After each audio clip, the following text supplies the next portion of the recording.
जी अस्सलाम वालेकुम। आज का हमारा टॉपिक हिस्ट्री ऑफ क्लासिफिकेशन, और आज के टॉपिक में हमने जिन लोगों ने क्लासिफिकेशन के हवाले से काम किया है उनकी कंट्रीब्यूशंस को पढ़ना है। So we gonna start from the very first person, Aristotle साहब की बात करेंगे। उसके बाद हम मुस्लिम एरा में दाखिल होंगे, अबू उस्मान उमर अल जाहिद साहब की बात करेंगे। And after that we also gonna talk about the different taxa का इंट्रोडक्शन। ये जो आज हम 7 टेक्सा पढ़ते हैं, ये किस बंदे ने कब कब कहां इंट्रोड्यूस करवाए, किसकी क्या कंट्रीब्यूशन है, ये भी हमने पढ़ना है। And finally in this lecture we gonna talk about the mister Carolus Linnaeus. Carolus Linnaeus आपको क्लासिफिकेशन का फादर कहते हैं, फादर ऑफ टेक्सोनॉमी कहते हैं, तो उनके हवाले से भी आज बात करेंगे। देखिए, आप जब भी कोई भी हिस्ट्री पढ़ेंगे ना बेटा, तो वो हमेशा ग्रीक लोगों से स्टार्ट होगी, ग्रीक फिलोसफर से स्टार्ट होगी, और मोस्ट प्रोबेबली आप हमेशा अरस्तु का नाम लाजमी पढ़ेंगे। अरस्तु साहब एक ऐसे हरफन मौला शख्स थे जिन्होंने ऑलमोस्ट हर एक फील्ड में ही काम किया है। सो आज हम क्लासिफिकेशन के हवाले से भी अपनी कन्वर्सेशन का आगाज अरस्तु से करेंगे। The person you can see on the top left, ये अरस्तु साहब हैं। इनसे ही हम आज की अपनी कॉन्वर्सेशन का स्टार्ट करते हैं। अरिस्टोटल साहब जो थे, इनको उर्दू में अरस्तु, वो अंग्रेजी में अरिस्टोटल कहते हैं। इन्होंने मेरा बच्चा सबसे पहले क्लासिफिकेशन की थी।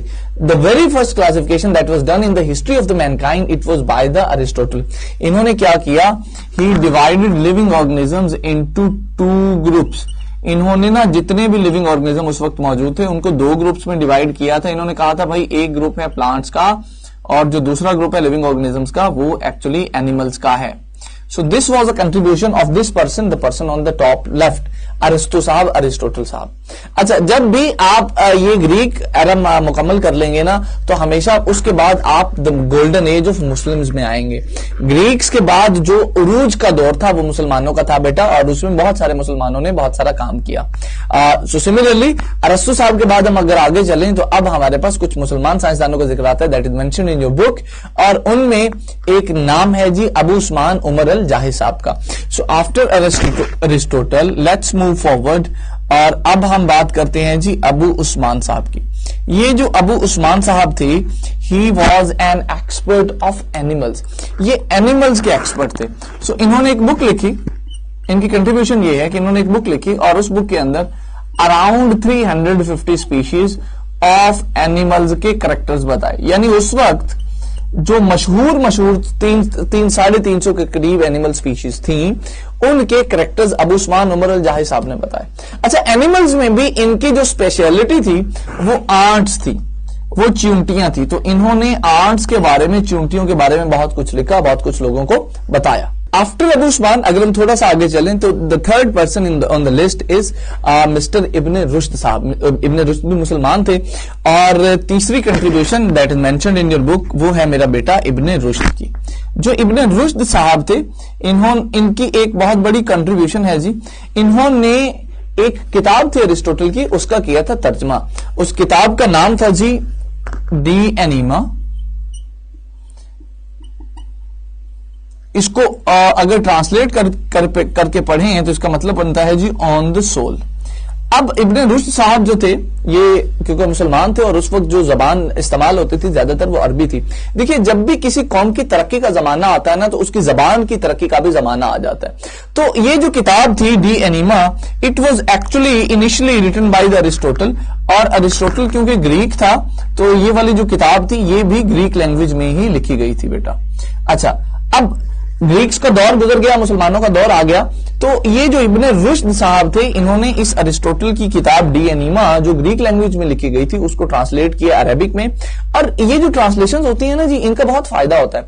देखिए, जो जमाना चल रहा होता है उस जमाने की ही जबान को फॉलो किया जा रहा होता है। जो कौम तरक्की कर रही होती है उसी कौम की जबान को फॉलो किया जा रहा होता है। तो जो प्रीवियस नॉलेज बाकी जबानों में है उसको अगर कोई बंदा ट्रांसलेट करता है तो ये उसकी बहुत बड़ी कंट्रीब्यूशन होती है टुवर्ड्स द साइंस। इनके बाद अगर हम इन साहब की बात करें, जिनके बाल लंबे हैं और उनके पास इतना टाइम भी नहीं था कि अपने बाल कटवा लेते, he is the Carolus Linnaeus. ये बहुत बड़ा नाम है जी क्लासिफिकेशन में।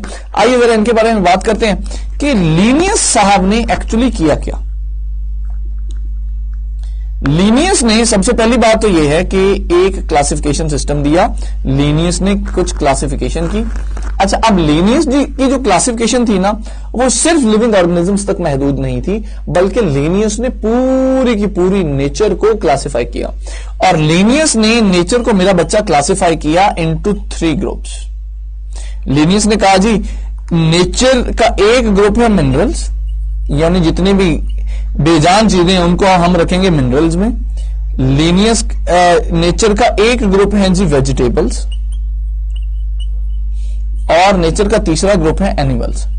सो लिनियस साहब ने दुनिया में जितनी भी चीजें थी उनको 3 कैटेगरीज में, 3 हिस्सों में, 3 पार्ट्स में कर दिया डिवाइड। इन्होंने कहा जी कि एक है हिस्सा है मिनरल, एक हिस्सा है वेजिटेबल और एक हिस्सा है एनिमल्स। इसी तरह लिनियस ने कुछ टेक्सास भी यूज किए थे। लिनियस ने मेरा बच्चा इन टोटल 5 टेक्सा यूज किए। आइए जरा उनके बारे में भी बात कर लेते हैं कि लिनियस ने इन ग्रुप्स के अंदर, इन किंगडम्स के अंदर कौन कौन से टेक्सा यूज किए थे। तो Linnaeus started from the taxa of class, order,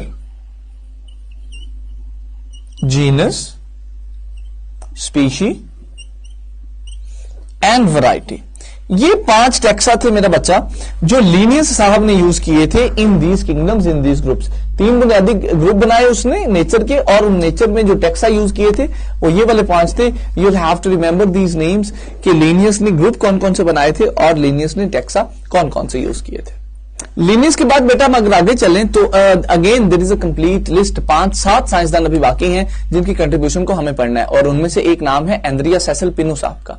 ये जो एंड्रिया सेसल पिनो साहब थे, इन्होंने बुनियादी तौर पर प्लांट्स के ऊपर काम किया। उस वक्त जितने भी प्लांट्स इनको पता थे उनको मेरा बच्चा इन्होंने किया 15 ग्रुप्स में डिवाइड, और उन 15 ग्रुप्स को जेनरा का नाम दिया। तो बुनियादी तौर पर जो जेनरा का टेक्सा है वो इन साहब ने, एंड्रिया सेसल पिनो साहब ने सबसे पहले इंट्रोड्यूस करवाया। एंड्रिया सेसल पिनो साहब के बाद अगर हम आगे बढ़ें तो जिक्र मिलता है जॉन रे साहब का, और जॉन रे साहब की कंट्रीब्यूशन एक जनरल सी है, कोई स्पेसिफिक काम इनका मेंशन्ड नहीं है। इन्होंने बुनियादी तौर पर प्लांट की क्लासिफिकेशन के हवाले से काफी काम किया। After the John Ray the next name is Augustus Rivinus. Augustus Rivinus साहब ने मेरा बच्चा ऑर्डर का टेक्सा इंट्रोड्यूस करवाया। जीनस का करवाया हमारे एंड्रिया सेसल पिनो साहब ने, ऑर्डर का टेक्सा इंट्रोड्यूस करवाया हमारे ऑगस्टस रिवाइनस साहब ने, और ऑगस्टस रिवाइनस साहब के बाद the next person is in the list is Tournefort. Tournefort साहब ने 2 टेक्सा इंट्रोड्यूस करवाए मेरा बच्चा, एक क्लास का और एक स्पीशी का। ना you people will have to remember कि किस बंदे ने कौन सा टेक्सा इंट्रोड्यूस करवाया था। इनकी डेट्स एज सच आपको याद करने की जरूरत नहीं है until unless you're the student of the federal board. Federal में समटाइम्स डेट्स पूछ ली जाती हैं, सो फेडरल के स्टूडेंट्स को ये करने की जरूरत होगी। Otherwise if you not from the federal, आपको ये डेट्स याद करने की जरूरत नहीं है, but you will have to remember कि किस बंदे ने क्या काम किया था, किस बंदे की from the classification point of view क्या कंट्रीब्यूशन थी।